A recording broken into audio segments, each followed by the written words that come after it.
안녕하세요. 하루 필수 말씀 충전 하필 큐티 조종환입니다. 오늘 함께 나눌 하나님 말씀은 민수기 30장 1절에서 16절까지 말씀입니다. 모세는 이스라엘 자손 각 지파 우두머리들에게 말합니다. 이것은 주님께서 명하신 것입니다. 남자가 다 주에게 서원하였거나 맹세하여 스스로를 자제하기로 서약하였으면 그는 자기가 한 말을 어겨서는 안 됩니다. 그는 입으로 한 말을 다 지켜야 돼요. 이렇게 남자가 서원한 것, 남자가 스스로 맹세한 것은 스스로 지켜서 이 책임을 다해야 됩니다.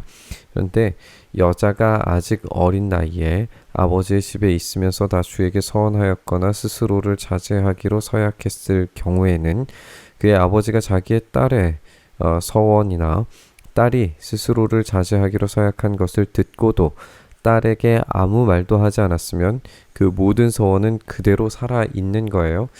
이 자기의 말에 대한 책임을 스스로 져야 되는 거죠. 그가 한 서원과 스스로를 자제하기로 한 서약은 모두 그대로 성립이 됩니다. 그런데 딸이 스스로를 자제하기로 한 모든 서약과 서원을 아버지가 듣고서 그날로 말리게 되면 그것은 성립이 되지 않습니다. 아버지가 딸의 소원을 말렸기 때문에 딸에게 이 책임을 묻지 않겠다라고 말씀하시는 거예요. 우리는 27장에서 이 슬로브앗의 딸들이 용감하게 요청을 해서 땅을 얻는 일에 허락을 받았다는 이야기를 알고 있어요. 그것부터 사실 오늘의 이야기를 시작을 해야 될지 모르겠는데, 이제 30장에서 약속 안에서 이 서원에 관련된 이야기를 우리가 나누게 되면서 이 여성들에 대한 내용이 좀 정리되는 것을 보게 됩니다. 그래서 27장에서는 슬로브앗의 딸들에 대한 이야기가 있었고, 그리고 30장에서는 이 여성들에 대한 이 서원, 맹세에 대한 이야기가 등장하는 것을 보게 됩니다. 사실 이 여성들에 대한 내용이 우리가 지금 가지고 있는 문화적인 것으로 바라봤을 때에는 이해가 되지 않는 내용이죠. 여성들을 굉장히 남성에게 종속된 존재로서 보여지기 때문에 우리가 그런 태도로 봐야 될 이야기는 아닙니다.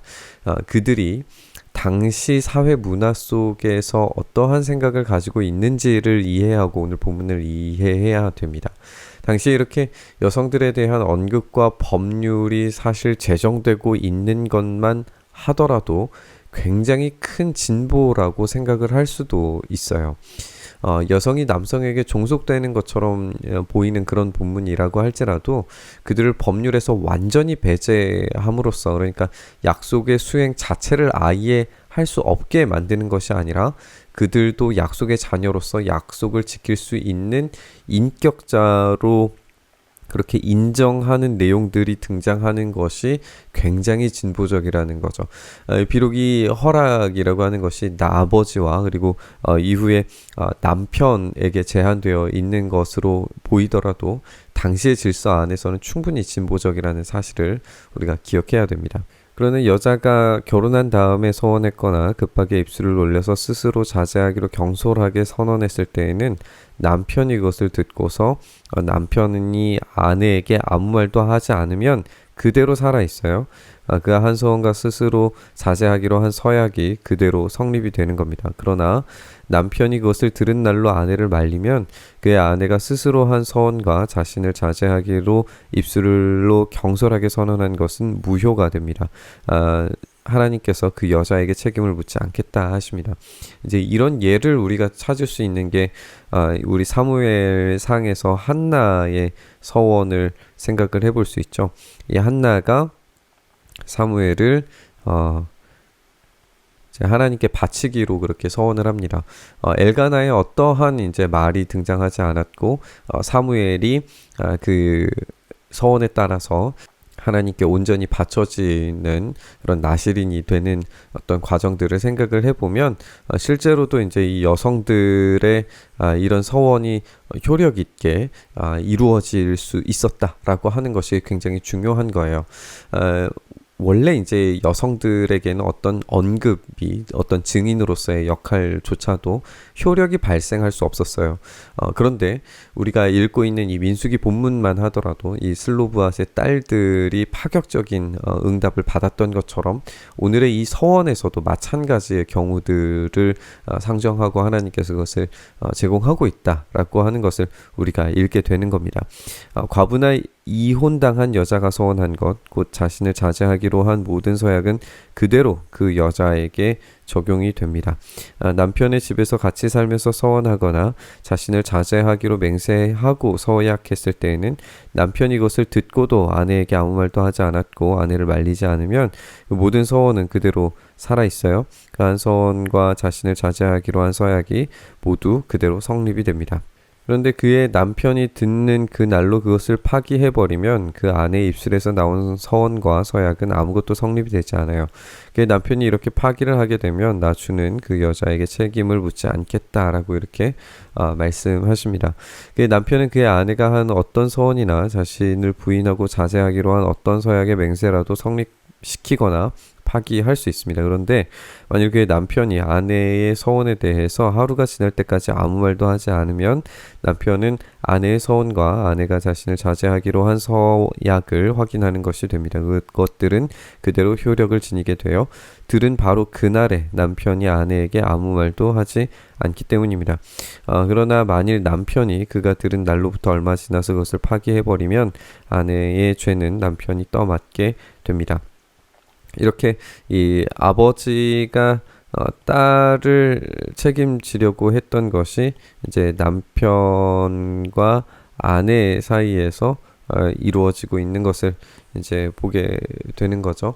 우리가 이 본문에서 또 한 가지 이제 지적을 해볼 수 있는 지점은 우리가 26장에서 이제 이 군대를 조직하고 백성의 수를 계수하는 일들이 있었어요. 그리고 전쟁이 일어나는 것은 31장에서 등장하게 됩니다. 그 사이에 이제 슬로브앗의 딸들에 대한 이야기로 오늘 또 30장에서 이 여성들에 대한 서원이 이루어지게 있는 것을 보게 되는 거예요. 그리고 이 가운데에 이 여성들에 대한 이야기 가운데에 우리가 살펴봤던 것처럼 일상과 절기, 예배에 대한 이야기가 있었다는 것을 우리가 이렇게 살펴보게 됩니다. 그래서 이 남자들의 큰 어떤 책임, 전쟁으로서의 어떤 책임 이야기 안에 여성들의 이야기가 배치되어져 있고 그 안에서 그들이 누려야 될 어떤 삶에 대한 이야기가 있는 것을 우리가 보게 돼요. 그래서 이 전체적인 어떤 구조 자체가 신실하신 하나님에 대한 어떤 이 반응으로서 군대가 조직되고 그 안에 여성들에 대한 이야기, 그 안에 이제 이 절기와 예배에 대한 명령이 들어 있어서 이들의 삶 전체가 이 어떤 하나님께서 구조화시키시고 만들어 가시는 어떤 그런 삶의 이 목적들 그리고 어떤 연약한 자들을 바라보시는 하나님의 어떤 이 보호와 안전장치들 이런 것들을 우리가 발견하게 된다라는 것을 우리가 좀 지적을 해봤으면 좋겠습니다. 지금 우리의 시점에서 여성들에 대한 차별적 대우처럼 보이는 말씀이 때로 불편하게 느껴질 수도 있습니다. 하지만 당시의 문화에서 이것은 여성들에 대한 보호수단이 될 수 있었다는 점을 우리가 기억해 봐야 돼요.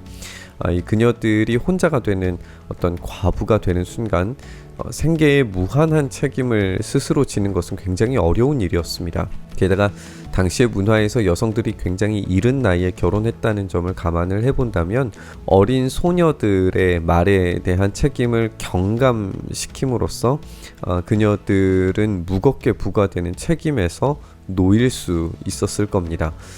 이렇게 그들 스스로도 물론 이제 그 약속과 서원에 대한 책임을 질 수도 있지만 하나님은 이 고아와 과부에 대한 지대한 관심으로 그들을 돌보기 원하셨기 때문에 그들이 어려운 상황에 놓이는 것을 원치 않으셨어요.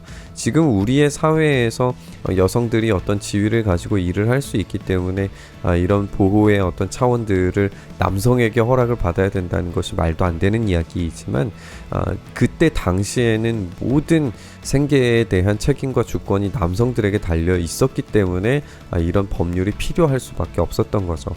슬로브핫의 딸들에게 은혜를 베푸신 이 하나님은 다른 모든 딸들에게도 이런 신실함을 보이시리라는 것을 오늘 본문을 통해서 생각을 해볼 수 있는 겁니다.